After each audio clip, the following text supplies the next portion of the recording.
Rosenberg. I'm Regional Partnership Coordinator for what we call Region 5, so that's Southeast Iowa. Thank you for coming to my colleague Michaela's presentation, Building and Maintaining a Successful Volunteer Team. Just introducing my colleague, Michaela Devaney Lowe. I had it right before, I'm sorry. Read her bio very quickly here. Michaela has been with the Food Bank of Iowa since 2016, overseeing the volunteer program and staff development. Prior to joining FBOI, she was managing community engagement efforts at the Animal Rescue League of Iowa. She studied psychology and communications at Iowa State University. Michaela is a graduate of the LEAD DSM class of 2021 and the Greater Des Moines Leadership Institute Curriculum Chair for the 2023 class. We'll have time for questions at the end, but right now, please welcome me and joining Michaela to the stage.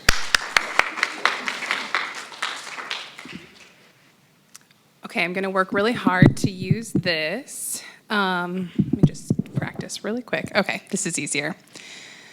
I am a passionate volunteer manager. I love volunteers. I love what that brings to understanding what the workforce in general means and what they need. Working at the food bank has been a really good opportunity to understand different types of volunteerism as well. So our mission at the food bank, you guys know this, but I really think it's important. Provide food for Iowa children, families, and seniors to lead full and active lives, strengthening the communities where they live. My part in that is the volunteerism. So we had over 9,000 hours, or over 9,000 volunteers provide over 32,000 hours last fiscal year. This really is a wide variety of opportunities that people participate in. The main piece is right here in our volunteer center. We have two, one in Des Moines and one in Ottumwa. This is an example of our core volunteer team. So they come every Tuesday morning. They sort of evolved out of necessity because when we did our first renovation, was anyone with us when we renovated in 2017? Oh my gosh, okay, yeah, one? Okay, so when we did that, we really scraped the bottom of the barrel on resources. And one of the things we had to do was go to an abandoned warehouse that had food safety put in place for us to sort food because our warehouse was not available. And the base of this crew is the crew that stuck with me. So they were the ones that said, okay, I'll meet you at that abandoned warehouse and I'll walk through the weird abandoned offices and together we will sort food in this really creepy place. And so we got close and this is the team that we are able to do weird things together. Doing weird volunteer stuff is not a food bank norm that I have learned along the way. It's really possible, it's very common for people to do things along the lines of, we are a food bank volunteer center, so we pack backpacks, we pack boxes, and we might repack some rice or beans or cereal.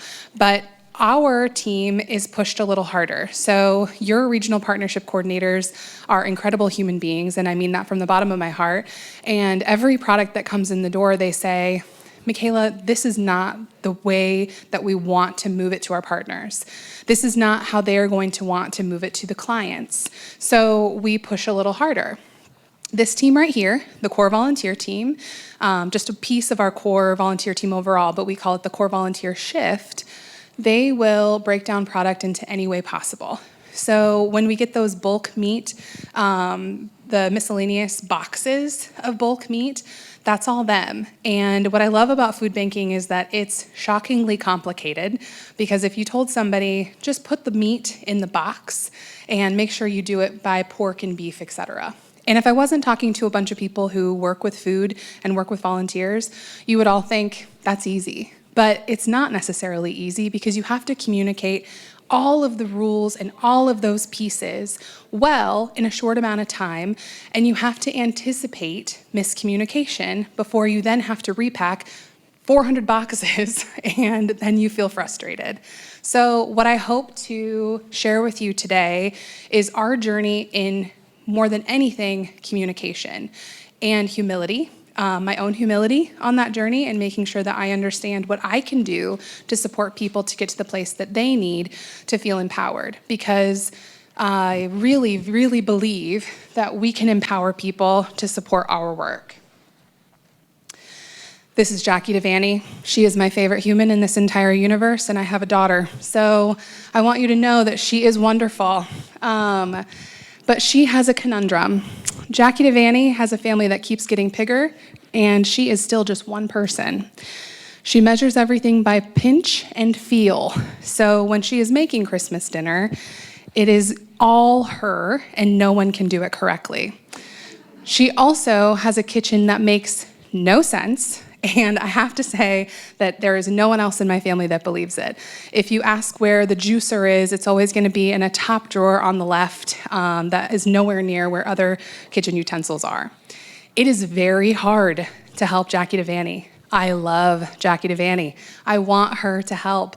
She also wants to cook Christmas dinner, but we have to figure out ways to help her. Don't be Jackie Devaney in this way only. In every other way, please be Jackie Devaney. But this is just an example of how we can use our own. We all have something like this.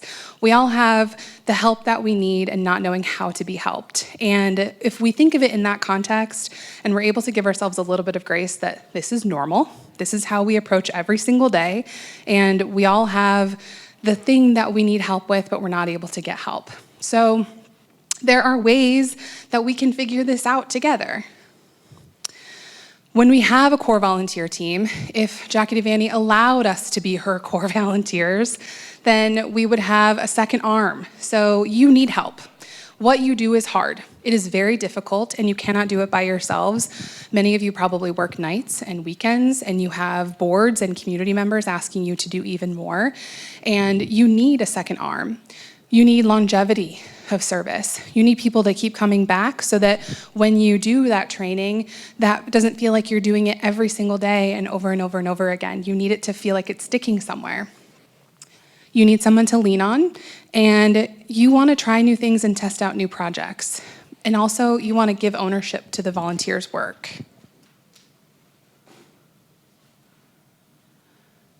So here's an example of volunteers just operating in their general space. And I also want to emphasize that we do still have people come in the door. What I tell people about my team, because I now am not in the volunteer center full time, but what I think is the most difficult about being a volunteer coordinator in the volunteer centers at Food Bank of Iowa is that somebody comes into your space for the very first time and tells you how to do your job better than you almost every day. And so that is a difficult thing to experience. But if we take that and we box it up and we can laugh about it here, because it's funny because it's true, and if we think about what that person is coming at it, they're coming at it from the right place. But how can we help them? Because they don't see everything. They're walking in with tunnel vision. They don't see why, if they don't box it this faster way, it doesn't impact things later on. We know how fast people can go, but we want to make sure, for example, when you guys get our food drive boxes delivered to you, we don't want it to be all cake mixes. We don't want it to all be one beverage in there. And that might be the fastest way, but it's not the best way to operate. But they don't know because they haven't met you. They haven't gotten feedback like we have. Whoops. So these are the elements that we really focus on at the Food Bank of Iowa. Clarity is a huge one. And I will tell you that what I've learned about myself in this past decade is that the most important piece of the success of our puzzle of this clarity is understanding that I do not have to know how to do it perfectly to have people help me and to make changes along the way. That is a really difficult thing to continue to approach every single time that we have a new project or a new way of doing things. This week, we're trying to find somebody to water our landscaping. I promise you, I do not care about a bush in my own yard. So it is difficult to make sure that I'm communicating what we're supposed to do and how we're supposed to do it. But other people can step up and be the expert in those areas that I'm not. And sometimes I still feel a little silly, like I'm supposed to be the expert and I'm still not. So the clarity that I can give, sometimes those clear expectations is admitting to them that I am not the expert, but I am going to have to continue to build expertise, and together we can make that happen. And communication, and honest communication. Checking in and updating with that same communication. So finding along the way whether we are reaching our goals together and what goals we should maybe shift and change. and job descriptions. The way that I truly believe that you can find success is that if I told you tomorrow you could hire somebody part-time to help you, is that easier than having a volunteer come? So we know that if we put it into paper and we say that people can help us do these things, that we have jobs for them, because we could all use at least 2 of us for all of our jobs, let alone maybe 3 of us. And sometimes a part-time person's even easier because you don't have to have the full 40 hours of that data entry or that particular project where you're stuffing cardboard in an area that you have to make sure you have it each time. But that if you think of it as a job and break it down into a person can do this, whether they're being paid or not, that is still an effective way of approaching it. And feedback, and being open to feedback, because we want people to be willing to come back to us and tell us what they could do differently. There are jobs that people do at the Food Bank of Iowa that, if I'm being completely honest, they've done it for over 5 years now, and they are so much better at it than me, so I need them to give me feedback because I don't even remember how to track that anymore. And so when they're making their feedback sheets and they're writing their own SOPs for me because I still don't remember, and we always say if you get hit by a beer truck tomorrow. So if Kathleen Ely gets hit by a beer truck tomorrow, I don't even remember how to use my own productivity tracker. So she has to keep that SOP updated or I'd be really, really screwed. So when you're finding places for volunteers to fit into your program, identify where are the resources that are limited and how can volunteers help fill these gaps, and think of it from that perspective. If you're writing a job description for people to come and work for you, if you had the money tomorrow, if you had unlimited funds, what would you hire for? How would you support yourself? Figure out how many volunteers you would need to accomplish that goal. We have a data entry volunteer program that we can show you. I have the job description here. And what I always say is, I don't want someone to come and do that for 40 hours a week, because that's a little bit scary. If that person leaves, then that 40 hours a week that we were relying on is a little bit hard to replicate. It's also difficult because we have more data entry during certain months. And so it's a lot easier to ask 10 people who come 4 hours a week to come 5 hours a week each extra, or drop down to 3 hours a week during slow times. So we try to break jobs like that into smaller quantities and invest in a little bit more on the front end of training and going through that process, and hope that we create such a good experience that they keep coming back. There's always going to be people that stop coming or have their own reasons personally or professionally within your organization, but having a few extra to lean on is always helpful. How many volunteer hours? So again, breaking into smaller is my own particular advice. Communicating your volunteer program's mission to volunteers. So not just the mission of your organization, what is your goal, so that you're on the same page about the goal of that position. So what do we need for that particular piece of what they're doing? And getting a clear sense of where your volunteers fit into your volunteer program. So asking other team members, asking other volunteers what that would be, how they could have their work supported. There's entire jobs and things that people do that I would hate to do that every day, but people love to do that every day. And so thank goodness they exist, and thank goodness we have different personalities and different ways of approaching things. So job descriptions, and I know that you guys have probably run into this before, but job descriptions are so important. That clarity and communication of what your expectations are from that volunteer is just as important as a paid position. And involve the staff members who are going to work directly with them if that's not you. Involve a volunteer who's maybe been doing that. If you have one volunteer that's doing a great job in that space, involve them in writing the job description.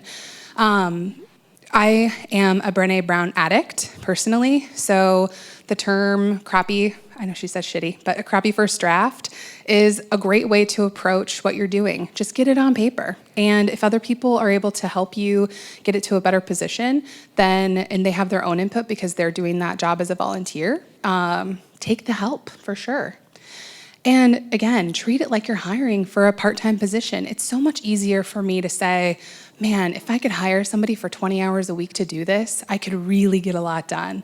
And if I can break that into smaller quantities of people and have them do smaller pieces, the difference that would make in my world is always huge.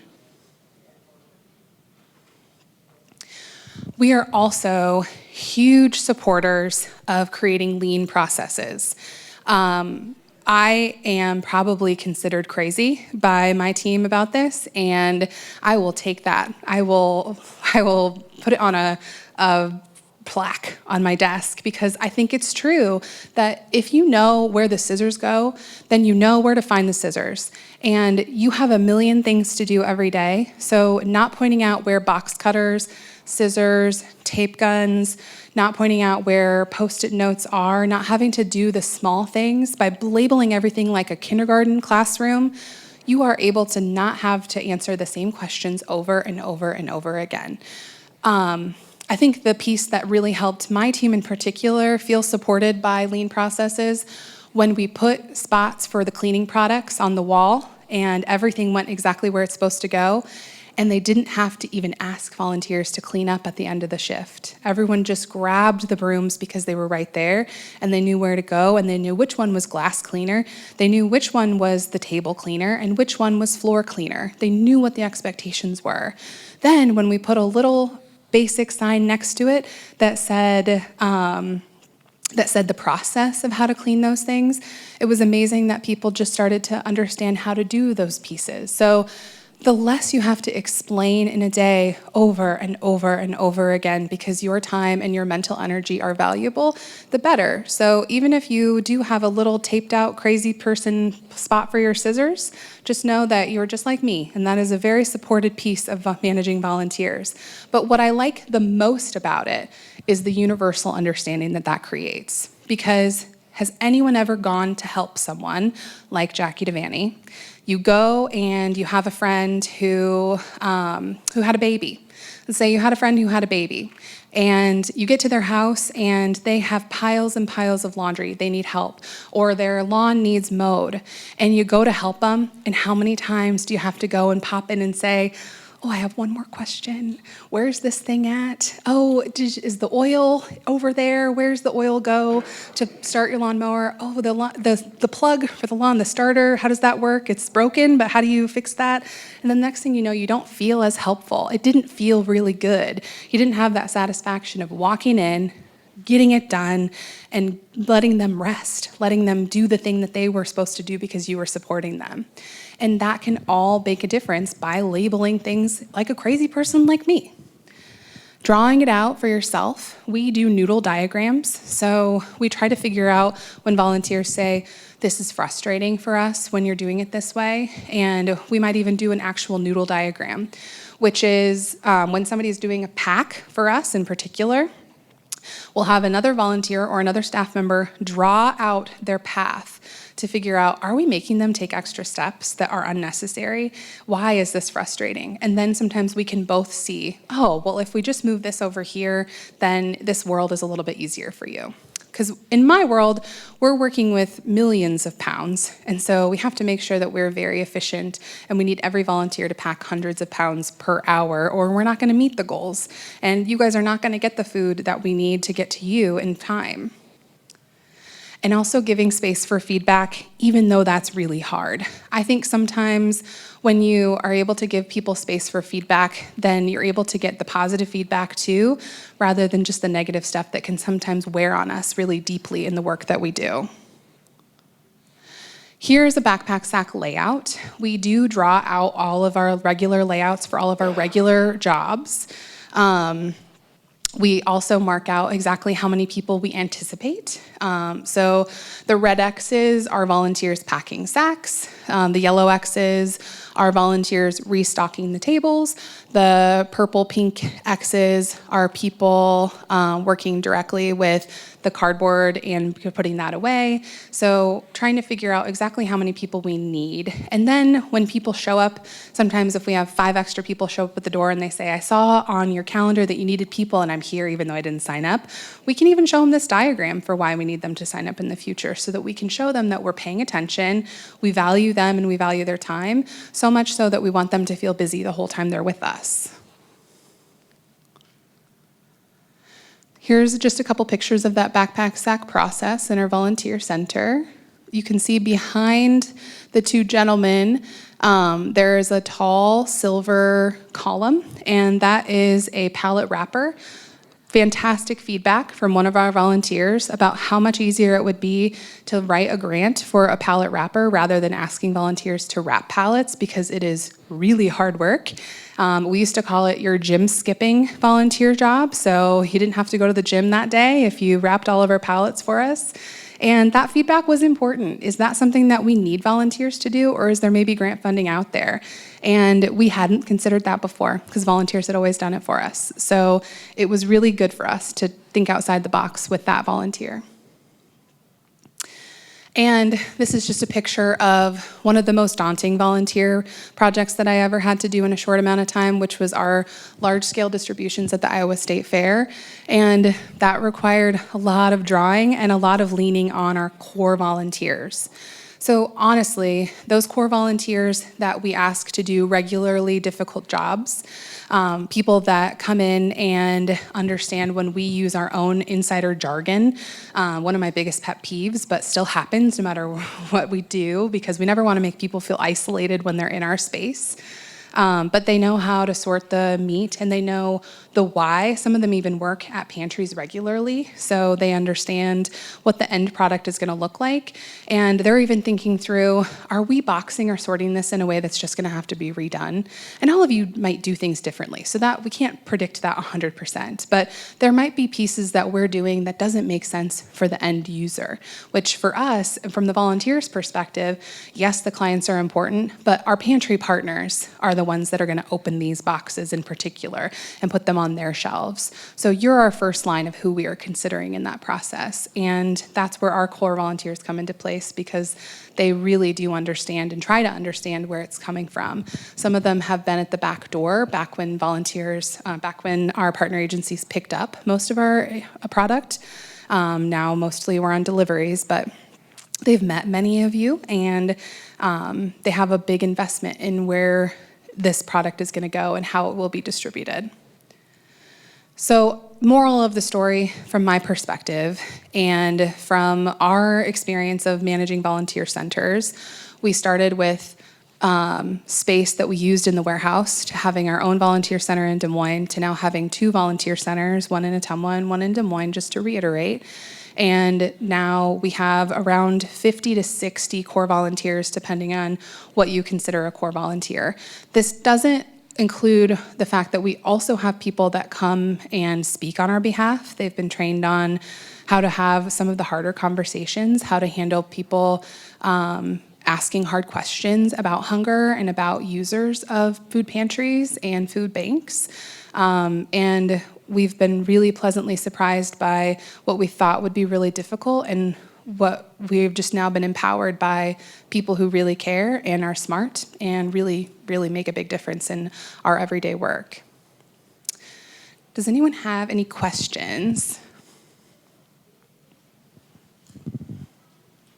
Do the backpacks, when they come out, do the schools fill the backpacks, or do they come pre-packed when they're delivered to the schools?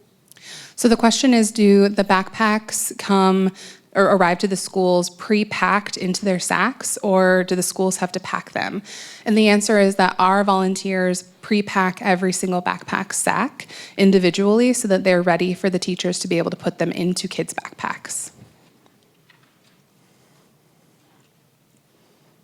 Yes?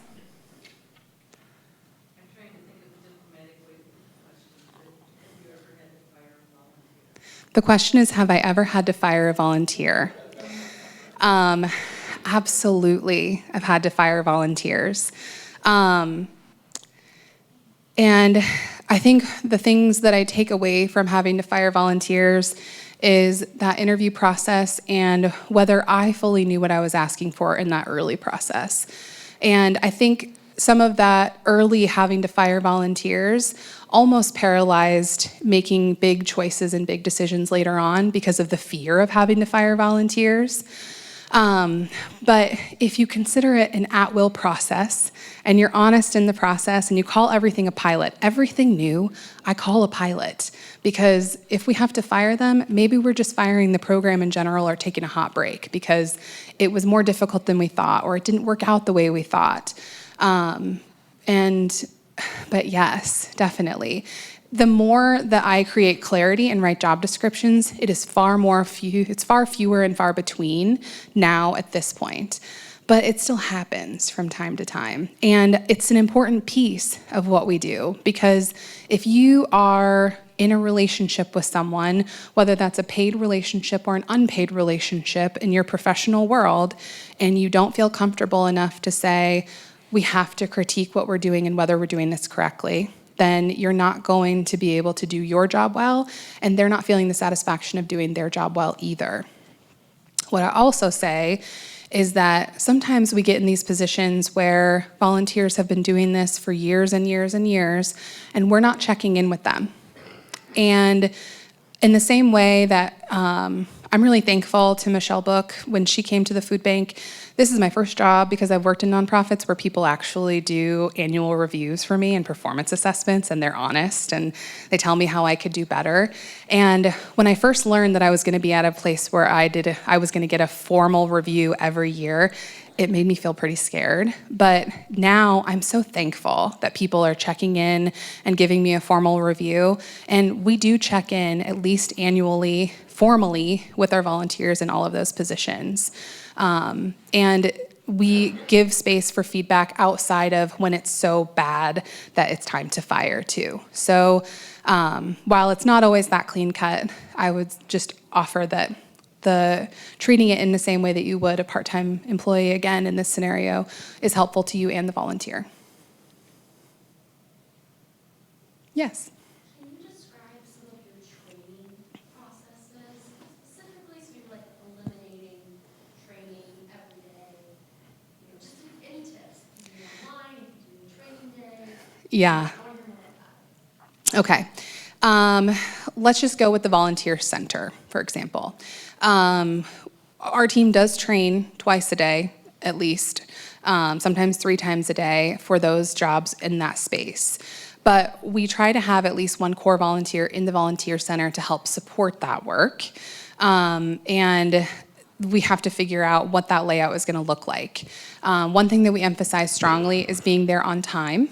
And we do turn away volunteers if they get there too late, because we say that the train is already moving. It's too hard to jump on the train at this point, and we are going to maybe put a cog in the machine and the whole train's going to derail. That's not always 100%. Sometimes we do let people come in, depending on the job. If we're sorting potatoes, the train's just circling. So we're going to be honest with ourselves and them. But when people are coming in the door, we know what we're going to say to train. So we are practicing ourselves how we're going to train those volunteers, and we're making sure that we are ready so the room is completely set up so people can go and stand in their positions and get to work. That's a little different than at a pantry. I totally understand that. But we have position descriptions for each of those regular jobs that we reference and we check in on. We have them available for volunteers if they'd like to look at it. And again, I truly believe that having things labeled and available and out in the site so people totally understand what they're supposed to do and what they're not supposed to do is one of the best ways that you can make sure that you are ready and prepared for the volunteers. I'm trying to think of another one that might be a little bit more applicable to pantry work specifically. Are you thinking more along the lines of something that's a skilled volunteer position or something that people come and do regularly? More so regularly, just so that it's not myself, like specifically myself, every day with one new person. Okay, so she's saying, yeah, retraining every day, same person, that can be very difficult. And a recipe for burnout, for sure. So one thing that I would challenge you to consider is this something you can write down, and could another volunteer help train? Because to identify the pieces of your job, we are all different. So what I like to do is different from what other people like to do, what fills your cup and what drains your cup. There are volunteers out there that it will fill their cup to train people. I love teaching people. I want to teach people all day, every day. That is my favorite thing, to see somebody feel something and click and like it and feel like, oh my gosh, I'm really making a difference right now. But if that's not filling your cup, that's okay. And I would ask you to maybe look and see what kind of job description you could write, even if it was finding people 3 times a week to take that off of your plate, that they could help train people when they come in the door. That would definitely take checking in with them to make sure it's not a game of telephone and things changing. But if training and talking with that one person doesn't empty your cup in the same way that training those other people does, then you would still be putting yourself in a better position professionally. Yeah. Michaela, what kind of volunteer appreciation days do you do that you find most effective? So this is not my best skill, but I will say that one of my team members is amazing at it. And volunteer appreciation is difficult for me because it's hard to capture people in all the places that they're at. And so many people don't like to get stuff. I personally, if you hand me a t-shirt, really don't want that t-shirt ever. I'm not going to wear a t-shirt. It's just not who I am as a person. And I don't want to put it in my closet because I hate stuff. But what we did was we knew we wanted to recognize and capture people immediately when they came to our door. So when people hit 25 volunteer hours in our system, they are going to get a thank you note handwritten by us and signed by us. And then that will have a certificate for if they want to turn it in for the t-shirt. And then we have different elements at each level. So that beautiful cutting board that's here with the Food Bank of Iowa symbol, that's one of the gifts for volunteerism, for example, this year. And that includes lunch with the CEO. And we have different levels where we make sure that my boss, Brigetta, is signing and writing on the thank you cards. But what I like the most about that is it's what I hadn't considered before we started doing those thank you notes is that I see people's names as they are building up as a volunteer, no matter what. So I think thank you cards go a really long way. People being recognized and knowing that we notice them. And we have volunteers that help with that sometimes too. Not our volunteer ones. We feel strongly that we should be writing those volunteer notes. But that volunteer appreciation program is very helpful. We also always have candy out. We get a lot of feedback on the candy, to be honest. We've learned that chocolate is better than Starburst this year. So noted fully. And then just making sure, I think from our perspective, the thing that we want to give, because we have so many one-time groups, we are really well designed for people to come in, volunteer for one time per year, per 3 years, et cetera, and feel like the effective piece of their volunteer work for that year. And we are really able to utilize people. That's our model. That's not everyone's model, and that's okay. But one of the greatest appreciations I can give them is using their time very effectively. We don't want people to feel that they were standing around, and us being very prepared for them and very ready for them is one of the greatest gifts that we can give. Yes? How do we mitigate volunteer burnout? Checking in, and those performance reviews, the same check-ins that you would hope for from your actual supervisor in your actual paid job. My husband wants to retire so badly, and every time he talks about it, I laugh in my head so hard because he keeps saying he wants so badly to retire at 55. And those people come to our door desperate for free work. They just want so badly to come and do something with their free time, but they don't want busy work. They want to feel like they're being productive. And we want to check in with them to make sure that we're not stretching people too thin. So it's really hard because you have so much on your plate. And I think that a catch-all for volunteerism is this idea that they'll do it and it's off your plate completely. And that's just not the model that I believe in. I do believe that there are limits and there are constraints. And the limit is those people still have to have somebody that's checking in on them, that cares, that's figuring out, do they really need to wrap every pallet, or should we write a grant for a pallet wrapper and save everyone's backs, for example? And so we don't want to burn people out that way when we could just be checking in and reevaluating. Like, I started with a totally different job. I was a volunteer coordinator when I started at Food Bank of Iowa, and now what I do every day is completely different. And part of that is because I had a supervisor that checked in and figured out what we can do and what we can fit in different pieces and learning different skill sets that people have to bring to the table. Yes? How do you get new volunteers? Both of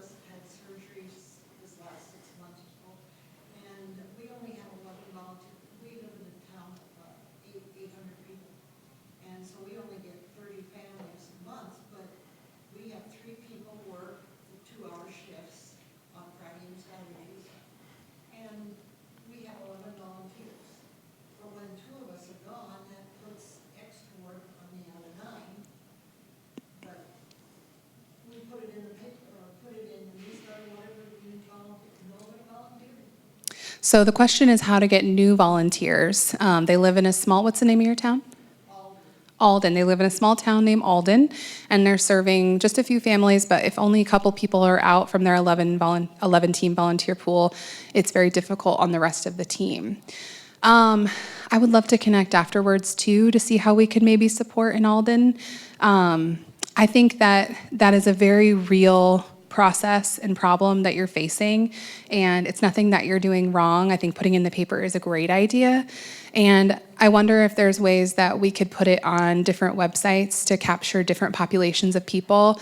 I don't think that a newspaper has touched any house I've lived in as an adult, so there might be different ways that we could approach it. But it's sometimes difficult to find new volunteers, but there should be processes to help you. So Volunteer Iowa, statewide, are always able to, if you reach out to them, it's their actual job to help you and to help connect you to who is helping recruit volunteers. RSVP programs are great resources. United Ways are great resources. And I know many people, churches have been such great resources for us, especially as we're navigating small towns. But trying to think outside the box a little bit. And like I said, I would be so happy to help you and to see what we could maybe brainstorm together, especially that Volunteer Iowa overall. They have all of the places already in a beautiful list of who's going to help recruit volunteers. So ideally, we wouldn't recreate a wheel that is already supposed to be put in place and that our tax dollars are paying for. Yes. I just wanted to add to that. So a lot of the high schools now have it where kids have to volunteer a certain number of hours to like character counts and stuff. That's where we get a lot of our volunteers from. Is so check with the high school and they can probably tell you. So the suggestion is checking with high schools right now, especially for silver cord programs. Did you have one? Yeah, well, responding to that, the National Honor Society in our school took over for the food bank is a project. So when the food truck comes on Tuesdays, she sends down 3 or 4 kids to help unload and shelf. So the question I had, I don't know, I don't have a problem getting volunteers because I've got 6 churches and they each have teams that they work according to my schedule that I work out. But I've got 5 people that have worked every single Monday since COVID started. And I would like to reward them somehow, but take them out to dinner, but, you know, we're concerned, will donors say, oh, we're giving them money and they're going out to eat, or is that something, we've got the money, I mean, we have enough money. Yeah. I don't know, I would love to do that, because they just, you know, they're with their church also, so they're automatically there when their church works. Yeah. They have worked every single Monday they're going on 3 years now. People are incredible. Yeah. So the question is, how do you navigate volunteer appreciation with donor dollars? A volunteer hour is valued at almost $30 per hour currently. That kind of retention right now in this workforce, I would say absolutely deserves going out to dinner. And I think we get in our own heads about what donors think, but if you have a budget and you have a board of directors, then one thing that helps make that a little bit cleaner is putting a line budget item on there that says volunteer appreciation, so that everybody's on the same page, that you're going to spend whatever it is that you decide is appropriate every year on appreciating volunteers. And if it's less than $30 an hour for all of their work, then you're getting a pretty good ROI for what you're doing. Dinner is not just volunteer appreciation. It's also bonding and helping them feel connected. They probably are the same team because they feel connected to each other too. And that's an important relationship to maintain, and that's a valuable piece. So better than a t-shirt, in my opinion, but that is only my opinion. Thank you. Yeah. Yeah, I think that for Dodge, we have a fairly small volunteer base, but I have, fortunately, we're Catholic, but I am ecumenical. Because we would, I have people and the gentleman from the Latter-day Saints, they're always looking for volunteer opportunities. The kids from the high school school, the football team, they're really good at unloading your trucks. So, you know, it's, I think you kind of use your imagination, and I realize that Alden is a very small town, and it is difficult, but sometimes you might be surprised. And as for twice a year, we have a potluck, and it's usually on the day that we have our, I try not to do it on a delivery day, but we do, you know, and everybody comes for lunch and everything. And at that time, it gives us all an opportunity. Monsignor comes and he thanks everybody, and we, you know, and sometimes it's just a tiny gift of just simply just saying, we recognize you, we validate you, you know, not in that way, but, you know, thank you. And I am in charge of it, but I'm not in charge. They tell me what helps it work better, and I'm taking that input, and sometimes, a lot of times, it's some pretty good ideas. You know, having been in the nurse for years and being in the military and everything, you learn to be flexible. It's, you know, December 5, it was always Semper Gumby, because you have to be flexible in those positions.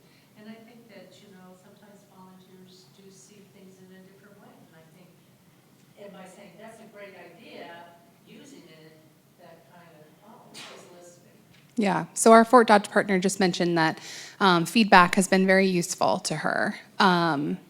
And I think it's hard. And like I said, it's a unique kind of job to have people criticize what you do very regularly. And so sometimes it can be difficult to take the feedback. It almost feels like a visceral reaction in the right scenarios. And to separate that visceral reaction from what is helpful is a difficult piece of getting really good at your job. And I'm not saying it's not difficult, but I am saying that it is important. So I appreciate that extra vote towards feedback.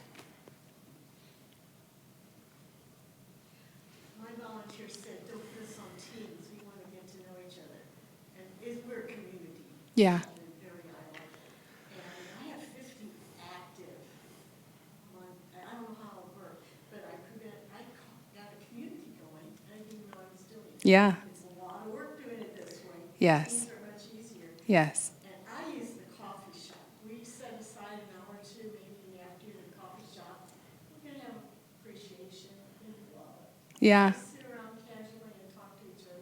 Many of them are strangers. Yeah. They know each other, so that's my Yeah. appreciation. So she's emphasizing too that the volunteerism, being a community, is really important. And in this day and age, you know, people aren't all going to churches. They are looking for communities. They're looking for alternative communities, and it's important. And that Tuesday core group of people, I see them with their golf clubs in the back and where they're going afterwards together sometimes. And what a beautiful thing. They never would have met each other in most cases. This is their second leg of their life. They're retired, and they have great friendships and great bonds. And it's also less exhausting to me and my team that they're there a little bit for each other, because that can be sometimes difficult to be the person that they're coming to do all of their socialization with. And if you have 50 volunteers that are looking for socialization because they're retired and they thought it was going to be so great, like my husband, but really they're just dying inside and they have to go somewhere all day, every day, and then they will absolutely, it's better for you that they're all becoming friends, because I don't want 50 new friends. I do love them and I want to be around them, but I don't think I have the capacity for that many true friends every single year. Yeah. So a good lesson with volunteers is what we learned just a little while ago. Yeah. Being the nut on the hill, right? Where I work, 3 years ago, we celebrated our 50th anniversary. We live in Algona. We have lots of in Algona. We have Hormel, we have Snap-on, we have Patel, we've got huge company. And when you walk around town and talk about us, the senior center, people go, we got one of those? And so it's like difficult, paper-wise, or internet, Facebook, whatever. You have to see all those people getting on there. And you have to do so much things to reach those people. But the biggest thing, the nut on the hill, is going out and talking to those people face to face. And you'll find that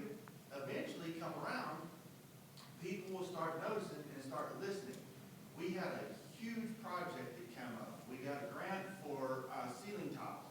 It costs $52,000 for Oh someone my to come in gosh. and do the ceiling tiles. But we got ceiling tiles for what, about $8,000? And then all of a sudden I get a phone call from Michaela, hey, you guys got a project going on, right? Yeah. Well, we heard about that. We have a project here that so many of our employees have to get volunteer hours. Can we send them over there to you guys? If we didn't get out and go to all these companies and say, hey, we're here. This is what we do. This is how we do it. This is what we need. Don't go in there with your tail or head down. Go in there and tell them, like a kid at Christmas time telling parents, this is what I want. And they might not listen to you right now, but they will eventually. Right now they might not have time, but they come up, because what happens is, what we notice, we have a problem, they have a problem. They need to get some volunteer hours, we need some volunteer hours. So you're the ones that was in there last week, who are they gonna call? But you gotta have that person that's gonna get out and break the norm, because before I got there, nobody wanted to do anything different. Everything was the same. They wanted complacency, and that doesn't work in this day and age. You've got to get out there, you've got to talk to people. Stuff's just not gonna come in and fall in your lap. For sure. So our team member here, our partner agency here is mentioning that it's important to reach out to see who's already providing volunteers for volunteer time off programs. So corporations call that VTO, and many of them will have 8, sometimes 16 hours that are available to them. So Nationwide, Principal, Wells Fargo, Vermeer, John Deere, then they have people that it's their entire jobs within their organization to try to meet those volunteer goals. I got time for one more question. Well, if no one has a question, I just want to mention too that what's so beautiful about the network of partner agencies is that you guys have great ideas within your own selves too, and your own partners and your own networks. So, Neil is a great example. Betsy is a great example of having a regional partnership coordinator that they have great suggestions. They come to me often too. If you tell them, we're having a hard time finding volunteers, Michaela, in this small area, and this is what's happening, then sometimes it is just a nudge to say, there is a Vermeer Corp in that area. So Vermeer has VTO. I wonder if Vermeer wants to partner with them. I wonder if that's something they want to do. Or there's an RSVP program that I know about across the state that has an office nearby.